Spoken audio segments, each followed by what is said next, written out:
Welcome to Solvetic, your channel to always learn technology easily. Below in the description, you will find useful links we used in this video.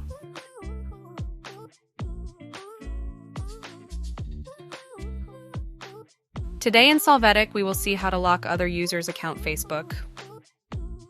Open Facebook. In the search, enter the user's name.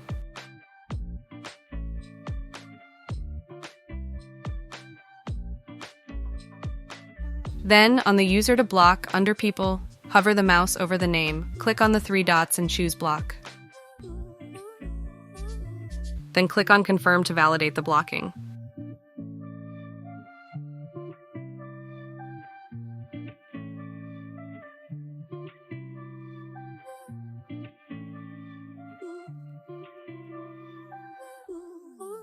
Close this window and then click on Edit under Block Users. Now click on See Your Blocked List. There you will see the blocked user.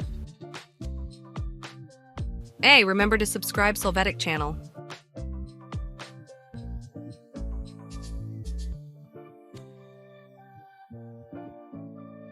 We hope it has been helpful for you. Here are links to watch more videos of your interest and subscribe to the Solvetic channel. Thank you.